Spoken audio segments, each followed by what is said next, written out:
Mike Tedeschi, Wealth Management Advisor at Perspective Wealth Planning. With this week's market breakdown video, we're going to take a look at the four major U.S. indexes. We'll also jump in, take a look at the U.S. dollar and commodities. And in this week, we're going to take a look at what high rates of inflation have historically meant for the tech sector. Let's jump right into it here. First and foremost, the S&P 500 is still clearly holding up. Now, we've run into a little bit of trouble here over the last week. We had a couple of down days in a row. When we look at all four of the index charts, you'll see that some areas of the market were hit a lot harder than others. But if we look at this just from a technical standpoint, we did not make new lows, all right? So the thing that we always pay attention to when we are looking at our indexes is, are we in an uptrend? Are we in a downtrend? Are we trading sideways? An uptrend is defined as higher lows and higher highs. And we still have that in place here for the S&P 500. Right? Even though we did have a couple of weak days, we held over the previous breakout spot, and we are well above those previous lows of 3,900 here. It's still holding up over that 4,000 level. So the market itself held up just fine during this little pullback. So technically, there really is nothing to worry about here on the S&P 500. When we look in at the Dow, you can see that the Dow still has its uptrend clearly in place, right? If we look, we've got higher lows that are in place here and higher highs that continue to be in place. That is an uptrend, all right? When we made this little bit of a pullback here, right, we still held above that 3,300 level and cleanly above that 32,000, which is the major important level that we're watching here from earlier this year. So this is holding up just fine as well. When we jump in now and we take a look in at the Russell 2000, all right, we can see that we are not in an uptrend, all right, because we do not have higher highs. We have higher lows, we don't have higher highs. We're really trapped in more of a sideways range than anything else, right? Which is fine because we had an explosive move at the end of last year, and now we are just trading sideways.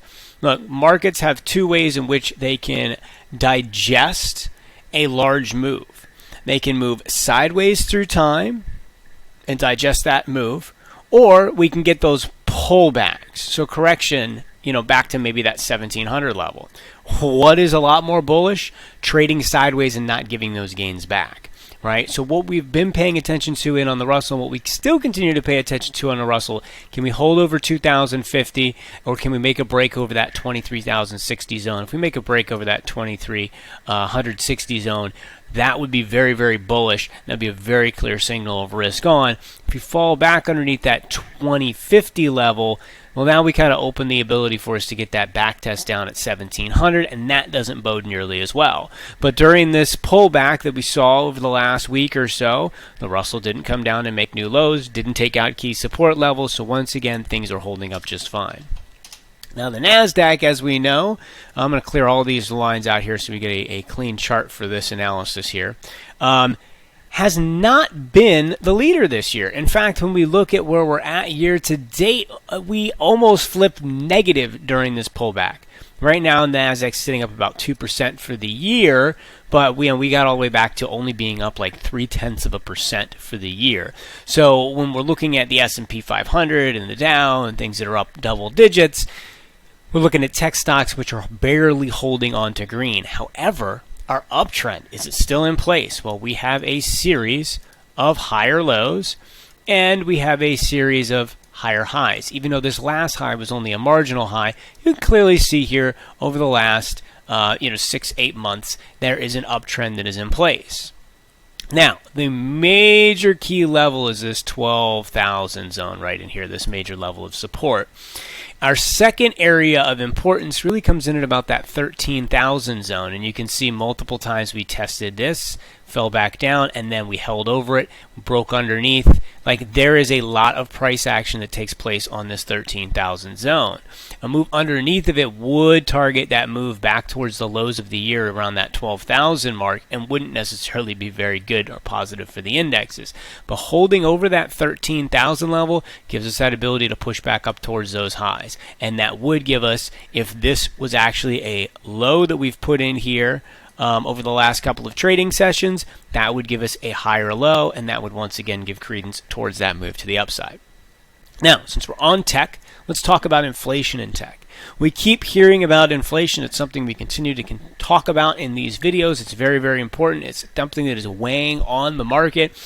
And the last CPI numbers that we got led us to look at about probably a 10% inflation rate for the year.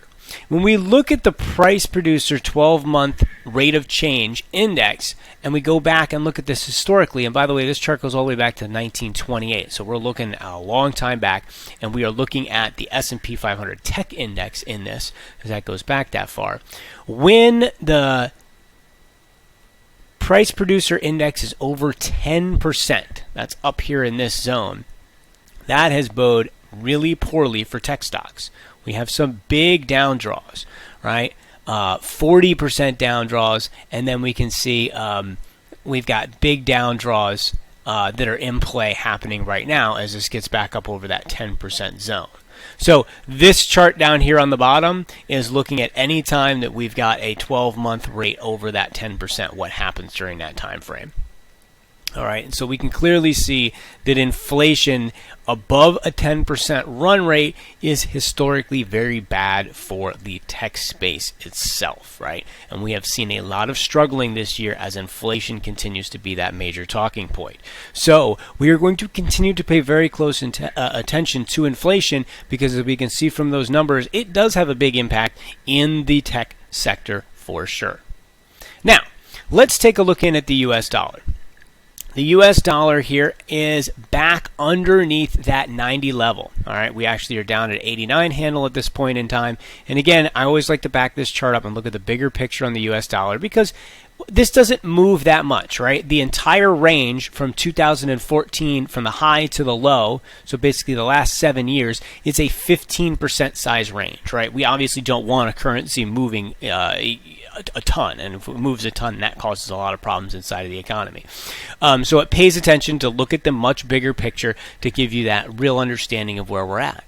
We are fighting once again in the bottom of this range that we've been trading in for the last 7 years. It's been really, really important, this zone going all the way back to 2004. We've talked about this 88 to 89 level as being that major turning point for the US dollar over the last decade and a half. And once again, we are about at that zone where we could make a new low for the year. We're right back down into that zone. It's bounced up a couple of times and tried to get going. And as you can see, again, when we talk in terms of trends, we have lower highs and we have lower lows in place. And if we take out the low that we had earlier this year, then we would have another lower low, and that would continue that downtrend, right? This zone right here, we can see the importance going back to 2017, 18 in this range right in here. Very, very important what happens at this 89 level. We tried to make that bounce back up, but was unable to make a new high, so that downtrend is still in play here for the US dollar in the short term, and it's sitting on major long-term support. What happens here is very, very, very important. I know we keep harping on this on all of these videos, but these zones here don't necessarily play out immediately. We've been talking about the same level now for 6 months, and we may be talking about it for another 6 months. But what happens down here is very, very important. If we do ultimately make that breakdown, that's going to have a big impact on everything priced in the US dollar. And if it does hold on here and pushes up, that can be a headwind for those commodities, and that could slow that, the moves that we've had down a little bit. So we'll keep paying very close attention. Let's look in here at oil first today, okay? Oil pulled back up, and you can see the lines, and if you watch these videos every week, you know the zones that we're talking about. We have talked about the 65 to 70 as being a major level of resistance, and we can see that very clearly. It is important going back a number of years. We pushed right up into it, failed, and then we tested it again. This time we put in a lower high. All right, I'll zoom in here on a daily chart so that you can see that clearly, but this last push right here didn't take out the high from March. It was actually a little bit lower. And we haven't broken down yet, so really what's going on here for oil for most of this year is we're trading in between 56 and 68. It's a sideways range. We can't look at this as either bullish or bearish, but what we can say is that we have a big level of resistance here, and to get above that, it is going to be difficult for the bulls to do. If they do get above that, it looks very, very good. We still technically have higher lows in place for this year as well, so the bulls have that going for them, but we really need to make that push up over that 68. If they don't We look for that test back around that 656 zone. Underneath of that, that would open things up to the downside. Don't foresee that necessarily happening at this point in time. Our goal is just to take a look and analyze the charts, not necessarily make preemptive ideas in terms of where we think things are going to go. So as we look at the oil chart, we're still going to continue to pay attention. I like it up long over that 68 zone. I like it short underneath that 57 zone. In between that, it's kind of no man's land. Gold pushed back up. We finally got into, and we've been talking about this number for a while, that 1875 zone. That was really important because that's the area that we failed at earlier this year. All right, taking this out was an important level to take out, but we haven't closed above that. You can see we pushed above that, and then we fell underneath of it. We need a clean close over that 1875 zone to target that 1960. Above 1960 is really where we can talk about an uptrend resuming, all right? Because as it sits right now, again, we want to talk about our trends. We have still lower highs that are being put in place, and we still have lower lows technically that have been put in place here over the last 8 months.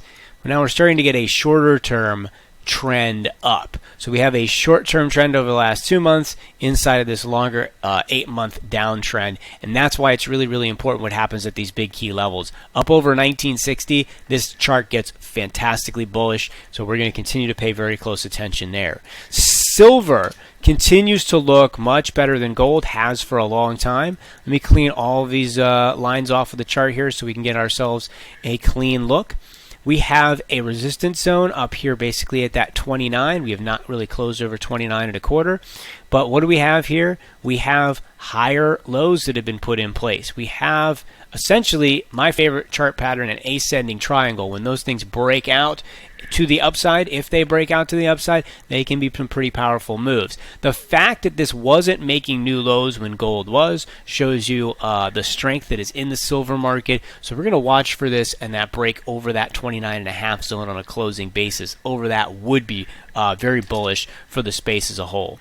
Platinum's still chopping around in between that 1150 and that 1300, right? It's acted well, much better than gold. It hasn't given a lot of its move back. It's still trading up near those highs for this cycle, but it hasn't really made any appreciation in the last 3 months. We're going to see if we can get that push up. This is kind of the same thought process there as oil. We're basically in between an 1140 and 1300 range. That's kind of the chop zone. Above it's bullish, below it gets bearish. So there's really not a whole lot to do at this point in time in this market. The best looking precious metal has been for the last few years. It has been palladium. The demand for it is huge. It is a rare metal. And you can see we did make new all-time highs breaking out over that 2800 level, and we're holding over that right now. So if you are a palladium bull, you really want to see this 2800 level hold, right? It took a long time to get back up over that, and right now, I mean, this looks like that potential bull flag. Watch for a break there over that 3000 zone for a continuation, solid-looking chart. The last commodity I wanted to jump in and take a look at here in today's video is copper, right? Let's back this chart up so you can see where that line is coming from. That is that all-time high closing zone line. It's at 450. So what do we have out of copper? We have broken above that.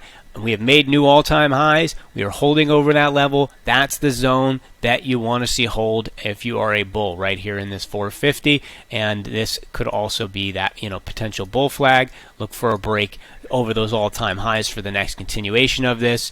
Right now it is holding up over that all-time high monthly closing basis. We are May 20th. If this does not hold over that 450 by the end of the month, you would get a monthly close underneath of that level, and that would not necessarily be a breakout on the long time frame chart. So what happens right here at 450 in the bigger picture is really important.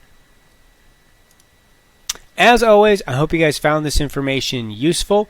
We'll see you guys next week. If you want to reach out to me directly, you can reach me at mtedeschi@perspectivewealthplanning.com or hit me up at 814-580-9881. I'm always more than happy to talk anything regarding the markets and answer your questions, so feel free to reach out. I hope you guys have yourself a fantastic week. As always, take care.